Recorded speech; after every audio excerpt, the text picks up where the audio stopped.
சிவகார்த்திகேயன், ஜெயம் ரவி, அதர்வா, ஸ்ரீலீலா நடிப்புல வெளியாகி இருக்கிற பராசக்தி படம் எப்படி இருக்குன்னு தான் இந்த வீடியோல பார்க்க போறோம். 1960ல மதுரை, சிதம்பரம், பொள்ளாச்சி, சென்னை போன்ற இடங்கள்ல நடந்த இந்தி போராட்டத்தையும், அத மாணவர்கள் ஒருங்கிணைந்து போராடிய விதத்தையும், அப்போதைய அரசியல் நிலவரம், மொழிபோருக்கு எதிரான மத்திய மாநில அரசோட அடக்குமுறை, அந்த காலத்துல மொழிக்காக செஞ்ச தியாகம் எல்லாத்தோட உண்மையையும் கொஞ்சம் கற்பனையும் கலந்து பேசியிருக்கிற படம் தாங்க பராசக்தி.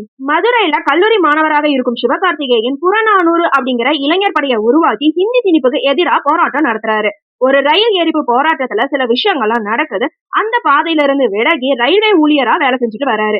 சிதம்பரத்துல படிக்கும் அவரோட தம்பியான அதர்வா அண்ணனை போலவே ஹிந்திக்கு எதிரான போராட்டத்துல நடந்து அவருக்கு ஒரு நிலை ஏற்படுது. அதுக்கப்புறம் மீண்டும் சிவகார்த்திகேயன் போராட்டத்துல இறங்குறாரு. அதை தடுக்கும் போலீஸ் அதிகாரியான ஜெயம் ரவி என்ன செய்யறாரு, பொள்ளாச்சி மாணவரோட போராட்டம் முடிவுதான் என்ன அப்படின்னு தமிழகத்துல அப்போது நடந்த சில உண்மை சம்பவத்தை தழுவி இந்த படம் எடுக்கப்பட்டிருக்கு. இதுல அண்ணன் தம்பி பாசம், காதல், பாடல், அரசியல், பழிவாங்கல், சண்டை என பல விஷயங்களை கலந்து டாக்குமெண்ட்ரி படமாகவும் கமர்ஷியலாவும் இயக்கியிருக்காங்க சுதா கொங்கரா. செலியன் என்ற இந்திய எதிர்ப்பு போராட்டக்காரராகவும் பாசக்கார அண்ணனாவும் நல்ல நண்பனாவும் அழகான காதலனாவும் தன்னோட பங்கை சிறப்பா கொடுத்திருக்காரு சிவகார்த்திகேயன். அதர்வாக்கும் அவருக்குமான அந்த அண்ணன் தம்பி பாசம் நல்லாவே ஒர்க்கட்டும் ஆயிருக்கு. பக்கத்து வீட்டு எம்பி மகளான ஸ்ரீலீலாவை காதலிக்கிறாரு.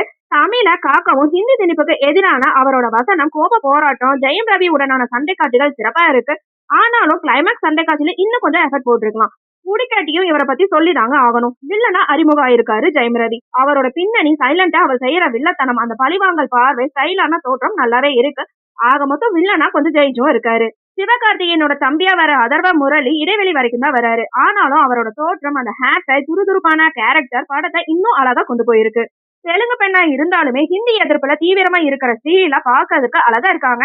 மாணவர்களுக்கு உதவ அவர் செய்கிற செயலும் கிளைமேக்ஸ் நடிப்பும் அருமையா இருக்கு. இவங்களை தவிர பாட்டியாக வர கொலப்புலி லீலா, மறைந்த முதல்வர் அண்ணாதுரையாக வரும் சேத்தன், முன்னாள் முதல்வர் பக்தவச்சலாக வரும் பிரகாஷ், தீவிர மொழி போராளியாக வரும் மாணவர்கள் பக்காவான தேர்வுனே சொல்லலாம். 2 சீன்கள்ல மறைந்த முன்னாள் முதல்வர் கருணாநிதியாக வராங்க குரு சோமசுந்தரம். கிளைமேக்ஸ்ல கௌரவ வேடத்துல தெலுங்கு நடிகர் ராணாவும் மலையாள நடிகர் பாசலும் வர சீன்கள் செமையா இருக்கு. நடிகர் தேர்வுலையும் அவங்கள நடிக்க வச்சதுல சிறப்பா செயல்பட்டு இருக்காரு இயக்குனர் சுதா. அர்ஜுன் நடேசனோட வசனங்கள், மாணவர்களோட போராட்டத்தோட வீரியம், அவங்க ஒன்று சேர்ற திட்டம், கடைசியில மற்ற மாநில மாணவர்களும் ஒருங்கிணைக்கும் விதம், அவங்களோட கோபம் எல்லாமே சினிமாவை தாண்டி ஒரு நல்ல பதிவா இருக்கு. ஜிவி பிரகாஷோட பாடல்கள், பின்னணி இசை விறுவிறுப்பா படத்தை கொண்டு போகுது. அதே போல அந்த கால தமிழகத்தை சூப்பரா காமிச்சிருக்காரு ரவிகிச்சந்திரோட கேமரானே சொல்லலாம். தொழில்நுட்ப ரீதியா பராசக்தி வலுவாவே இருக்கு. இந்தி எதிர்ப்பு போராட்டத்தோட பின்னணி, அப்போது நடந்த அடக்குமுறை, மாணவர்கள் போராடி ஒருங்கிணைந்த விதம், அரசியல் சிக்கல்கள், குறிப்பா சிதம்பரத்திலையும் பொள்ளாச்சிலையும் நடந்த போராட்டத்தோட பின்னணிய பல தகவல்களை திரட்டி அந்த கால சம்பவங்களை ஓரளவு அழுத்தமாவும் பதிவு செஞ்சிருக்காங்க. திமுகக்கு சில சீன்கள்ல ஆதரவாகவும் பல சீன்கள்ல காங்கிரஸ்க்கு எதிர்ப்பு என பல அரசியல் பார்வையும் படத்துல இருக்கு. நீங்க செய்யற செயலுக்கு இனி எந்த காலத்திலும் தமிழகத்துல ஆட்சிக்கு வர முடியாது அப்படின்னு காங்கிரஸ்க்கு எதிரான அரசியல் வசனமும் கவனிக்க முடியாதா இருக்கு. இன்னும் பலருக்கு தெரியாத பொள்ளாச்சி போராட்டத்துல நடந்த விஷயங்களை ரத்தமும் சதையுமா உணர்வுபூர்வமா காமிச்சும் இருக்காங்க. அதே சமயம் போராட்டங்களை விரிவா காண்பிச்ச இயக்குனர் இந்தியால என்னென்ன பாதிப்பு வரும், எப்படிப்பட்ட பிரச்சனை எல்லாம் வருங்கிறத இன்னும் கொஞ்சம் அழுத்தமா சொல்லியிருக்கலாம். சிவகார்த்திகேயன், ஸ்ரீலீலாவோட காதல் காட்சிகள் படத்துக்கு பெரிய மைனஸ்னே சொல்லலாம். இந்தியாவை வியந்து பார்த்த இந்திரா கேரக்டரை ஏதோ சாதாரண அரசியல்வாதி மாதிரி காமிச்சிருக்கிறது ஏன் அப்படிங்கிறது தெரியல. மற்ற மொழி மாணவர்களும் தமிழகத்தோட ஹிந்தி எதிர்ப்பு போராட்டத்துல பங்கு பெற்றாங்க அப்படிங்கறதுல கொஞ்சம் சினிமா தனம் தாங்க தெரியுது. கிளைமேக்ஸ் காட்சியை இன்னும் கொஞ்சம் உணர்வுபூர்வமா எடுத்திருக்கலாம்.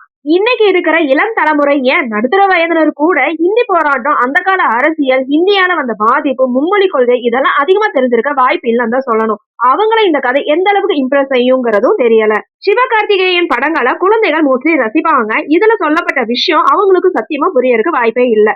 பெண்கள், இளைஞர்களை ஈர்க்கிற கமர்ஷியல் சீன், காமெடி இதெல்லாம் இல்லாத மொழி போராட்டம் பத்தின பதிவா மட்டுமே இந்த படம் இருக்கிறனால இன்னைக்கு இருக்கிற டிஜிட்டல் உலகத்துல மொழி உணர்வு, அதோட தியாகம் உங்களுக்கு கனெக்ட் ஆச்சு அப்படின்னா படம் உங்களுக்கு கண்டிப்பா பிடிக்கும். மத்தபடி கொஞ்சம் போரா தாங்க இருக்கும். ஆக மொத்தத்துல இப்ப வெளிவந்திருக்கிற பராசக்தி இந்தி விரும்பாதவங்களுக்கும் தமிழ் பற்றி விரும்புறவங்களுக்கும் மட்டுமே பிடிக்கும். ஓகே ஃப்ரெண்ட்ஸ், நெக்ஸ்ட் வீடியோல பார்க்கலாம். இந்த வீடியோ உங்களுக்கு பிடிச்சிருந்தா லைக், ஷேர், சப்ஸ்கிரைப் பண்ணுங்க. தேங்க்யூ.